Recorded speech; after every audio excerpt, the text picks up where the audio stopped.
इसी बीच आपको भोपाल से बड़ी खबर बता दें, बीजेपी महामंत्री सुहास भगत की कोरोना रिपोर्ट पॉजिटिव आ गई। आपको बता दें, बीजेपी प्रदेश संगठन के महामंत्री हैं सुहास भगत और अब उनकी रिपोर्ट भी कोरोना पॉजिटिव आ गई है। तो आपको बता दें, इससे पहले सीएम शिवराज सिंह चौहान की रिपोर्ट कोरोना पॉजिटिव आई थी और अब एक और झटका भाजपा को, सुहास भगत की भी रिपोर्ट कोरोना पॉजिटिव आई है। और ज्यादा जानकारी के लिए बात करेंगे हमारे सहयोगी सुधीर से। सुधीर, पहले सीएम शिवराज सिंह चौहान और अब सुहास भगत की रिपोर्ट कोरोना पॉजिटिव आई है।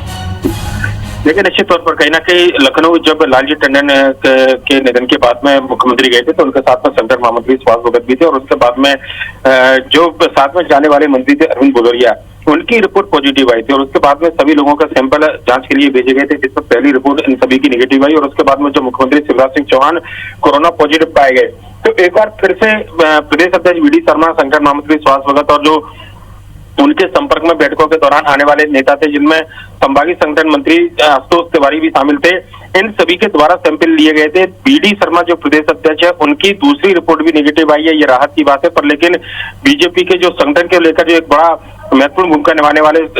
चेहरा है सुहास भगत, उनकी रिपोर्ट पॉजिटिव आई है। ये बीजेपी के लिए जरूर एक चिंता की बात हो सकती है, क्योंकि सुहास भगत के साथ में कई सारे और दूसरे जो कार्यकर्ता थे, जो नेता थे, उनका बैठकों का दौर था। हालांकि पिछले जब से अरविंद भदौरिया की रिपोर्ट पॉजिटिव आई थी तब से अपने आप को क्वारंटाइन सुहास भगत ने कर रखा था। पर लेकिन उससे पहले लगातार बैठकों की बात हो, वर्चुअल रैली की बात हो या फिर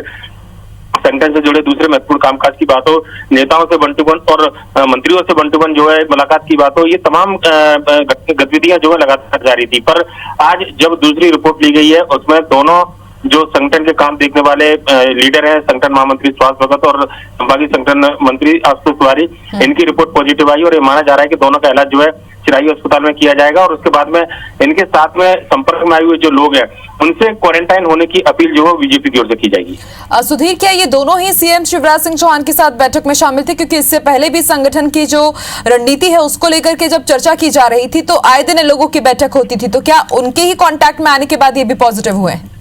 देखिए, तो सुहास भगत की अगर बात करें तो लखनऊ मुख्यमंत्री शिवराज सिंह चौहान के साथ हो गए थे और लखनऊ में उस समय अरविंद भदौरिया मंत्री जो सबसे पहले पॉजिटिव पाए गए थे, वो भी इनके साथ में लखनऊ रवाना हुआ था और उसके बाद में जब सैंपल लिए गए थे तो वो तात्कालिक सैंपल थे, लिहाजा उस समय कोई लक्षण नहीं था और ऐसे में सैंपल की रिपोर्ट निगेटिव आई और उसके बाद में फिर जब मुख्यमंत्री की रिपोर्ट पॉजिटिव आई और उसके बाद इनके द्वारा सैंपल लिए गए तो इसमें ये दोनों नेता जो है पॉजिटिव पाए गए हैं। लिहाजा कई सारे कार्यकर्ताओं के संपर्क पिछले कम से कम 5-7 दिन से तो इन नेताओं का दिखा था, लेकिन उससे पहले लगातार बैठकों की बात हो या फिर कार्यकर्ताओं से मुलाकात की बात हो, इन नेताओं की लगातार जारी थी। और खासकर अगर बात करें तो कार्यालय के अंदर आने वाले प्रदेश भर से जो कार्यकर्ता थे चुनाव को लेकर या फिर मंत्रिमंडल के जो सदस्य विभाग के कामकाज को लेकर, उनके में से कई लोगों की मुलाकात इन दोनों से हुई है। पर जब अरविंद भदौरिया की रिपोर्ट पॉजिटिव आई थी तभी से सुहास भगत ने अपने आप को क्वारंटाइन कर रखा था। लिहाजा राहत की बात ये हो सकती है कि कम से कम 5 दिन बाद तक अगर जिनको लक्षण नहीं आएंगे तो वो राहत में रह सकते हैं, पर रिपोर्ट पॉजिटिव आने के बाद में अब जरूर एक उन लोगों को सतर्क रहना होगा जो कि नेताओं के सीधे संपर्क में आए थे। सुधीर, एक सवाल ये भी कि आखिर चेन कैसे टूटेगी, क्योंकि पहले सीएम शिवराज सिंह चौहान, अरविंद भदौरिया और अब संगठन महामंत्री सुहास भगत और आशुतोष तिवारी भी, यानी कि चेन लगातार बढ़ती जा रही है, एक एक करके वीआईपी को कोरोना भी अपने जद में लेता जा रहा है।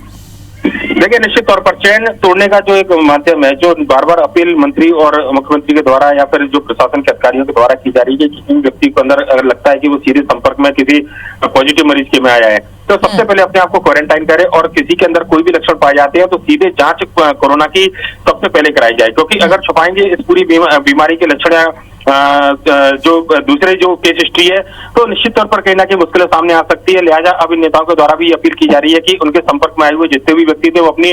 जांच कराएं और सबसे पहले क्वारंटाइन होकर जो संक्रमण की चेन है उसको तोड़ने का काम करें। बिल्कुल सुधीर, और हमारी भी यही अपील है जनता से कि आप अपने घर पर रहें, सुरक्षित रहें, क्योंकि अब कोरोना से आप ही खुद को बचा सकते हैं। बहुत बहुत शुक्रिया सुधीर पूरी जानकारी के लिए।